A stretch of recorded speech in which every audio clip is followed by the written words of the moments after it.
कब्रिस्तान एक ऐसी जगह है जहां मरे हुए लोगों को दफनाया जाता है। तब क्या हो जब कभी किसी कब्र से कोई मुर्दा ही जिंदा हो जाए। नमस्कार दोस्तों, तो आइए सुनते हैं सॉल्स स्टोरी टीम के साथ एक और भूतिया कहानी। भूत प्रेत, जिन्न चुड़ैल, इन पर कुछ लोग विश्वास रखते हैं और कुछ लोग नहीं रखते। और कुछ लोग ऐसे होते हैं जो इन पर न तो विश्वास रखते हैं और न ही अविश्वास जताते हैं। वो लोग हर एक ऐसी चीज करते हैं जो या तो सच सामने ला सके या झूठ। उन्हीं लोगों में से एक थी रितु, जो कि पेशे से एक रिपोर्टर थी। उसका एक ही काम था, सच को सामने लाना। रितु पहले से ही भूतों पर न तो विश्वास करती थी और न ही अविश्वास जताती थी। रितु जहां पर रहती थी वहां से 2 किलोमीटर आगे ही एक कब्रिस्तान था। वह कब्रिस्तान बिल्कुल सुनसान था। वहां पर कम से कम 100 से 150 मुर्दों को दफनाया गया था। रितु ने उस कब्रिस्तान के बारे में बहुत कुछ सुना था। लोग कहते थे उस कब्रिस्तान पर भूतों की हुकूमत है। जो भी रात के 2 बजे के बाद वहां से गुजरता है वह बहुत गहरे सदमे में चला जाता है। और अगर कोई अमावस की रात को वहां जाता है तो वह बचकर वापस नहीं आ पाता। रितु को यह सब बातें पता थीं और रिपोर्टर होने की वजह से उसको उस कब्रिस्तान में रात को जाने की बहुत इच्छा थी, ताकि वो सच को सामने ला सके। रितु ने डिसाइड कर लिया कि 2 दिन बाद अमावस की रात को मैं मेरी टीम को लेकर वहां पर रिपोर्टिंग करने जाऊंगी। जो होगा देखा जाएगा। पर जब यह बात उसने अपने टीम मेंबर्स को बताई तो उन्होंने साफ साफ मना कर दिया, सिवाय कैमरामैन राजेश के। उन दोनों ने सोच लिया और अमावस की रात उन्होंने जाने की तैयारी शुरू कर दी। अमावस की रात को जब रितु अपने घर से 1:30 बजे निकलने वाली थी तब उसकी माँ ने उसे रोकने की बहुत कोशिश की। पर रितु ने माँ से कहा, कुछ नहीं होगा मुझे, कल सुबह तक वापस आऊंगी मैं। और राजेश के साथ निकल गई उस कब्रिस्तान की तरफ। 2 बजे के आसपास राजेश और रितु कब्रिस्तान के बाहर पहुंचे। राजेश वहां पर पहुंचते ही बहुत ज्यादा डर गया था। डर के मारे वो कांप रहा था। यह सब देखकर रितु को भी थोड़ा डर लगने लगा था। वह राजेश से कहने लगी, आज नहीं तो कभी नहीं। पर राजेश अंदर जाने को तैयार ही नहीं था। इस पर रितु ने सोच लिया कि अब मुझे अकेले ही जाना पड़ेगा। उसने राजेश से कैमरा लिया और बढ़ चली उस कब्रिस्तान की तरफ। राजेश ने अपना मोबाइल निकाला और कैमरा ऑन करके कब्रिस्तान के बाहर से ही शूटिंग करने लगा। रितु अंदर पहुंच गई थी। वहां बहुत घना अंधेरा था।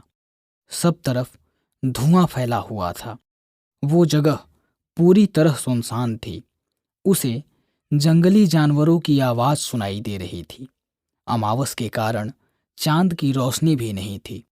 कैमरे में सब कुछ रिकॉर्ड हो रहा था। बीच बीच में उसका कैमरा ब्लिंक हो रहा था, पर वो ठीक से चल रहा था। अब उसके चलने की आवाज से उसे खुद डर लगने लगा था। करीब पौने घंटे तक वो अंदर रही, पर उसे कुछ नहीं मिला। वो कब्रिस्तान से बाहर निकलने के लिए कब्रिस्तान के गेट पर आई और अपनी गाड़ी की तरफ बढ़ने लगी। गाड़ी में राजेश अपना मोबाइल कैमरा ऑन करके ही सो गया था। तभी रितु को कब्रिस्तान से ठक ठक जैसी आवाज आई। रितु फिर से पीछे मुड़ी। वो ठक ठक की आवाज बहुत तेज हो रही थी, जैसे कि कोई मुर्दा खुद की कब्र को अंदर से ठोक रहा हो। रितु के डर के मारे पसीने छूट गए थे। वो टॉर्च लेकर आवाज की तरफ बढ़ने लगी। रात के 3 बज चुके थे। उस आवाज से रितु के रोंगटे खड़े हो गए थे। रितु उस कब्र के पास पहुंची जहां से वो आवाज आ रही थी। रितु के वहां जाते ही वो आवाज बंद हो गई। रितु ने उस कब्र के नाम पर रोशनी मारी और वो एकदम से पीछे हट गई। उसको बहुत बड़ा शौक लगा। उस कब्र पर जो नाम था वह था रितु शर्मा, जो कि उसका ही नाम था। डर के मारे वह वहां से भागने की कोशिश करने लगी। तभी उसके पीछे उसे अपनी ही हमशक्ल दिखाई दी, जो उसे देखकर जोर जोर से हंस रही थी। रितु डर के मारे रो रही थी और हेल्प मांग रही थी। तभी एकाएक उस हमशक्ल का रूप बदलने लगा। उसका चेहरा जला हुआ था और चेहरे पर बहुत सारे कटने के निशान थे। शरीर की चमड़ी छिली हुई थी और वह रितु की तरफ बढ़ रही थी। उसने अचानक से रितु के गाल पर हमला किया, जिससे बहुत सारा खून बहने लगा। वो नीचे गिर गई और दर्द से चिल्लाने लगी। उसने देखा कि वो हमशक्ल उस पर फिर से हमला करने वाली है। तभी उसने अपनी आंखें बंद कर ली और फिर रितु के ऊपर उसने हमला नहीं किया। रितु ने आंख खोली तो देखा वो हमशक्ल वहां से गायब हो चुकी थी। रितु के जेब से ओम का लॉकेट आधा बाहर निकला हुआ था। तभी उसे याद आया कि यहाँ आने से पहले उसकी माँ ने उसे यह लॉकेट उसे सुरक्षा के लिए दे रही थी, पर उसने लेने से मना कर दिया था। तब उसकी माँ ने उसके जेब में वो लॉकेट डाल दिया था। रितु ने वो लॉकेट जेब से पूरा बाहर निकाला और हाथ में लेकर वहां से भागी।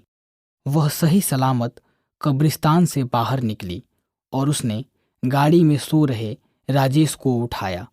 तभी राजेश उसे सवाल करने लगा कि तुम इतनी डरी हुई क्यों हो और गाल पर ये चोट का निशान कैसा है।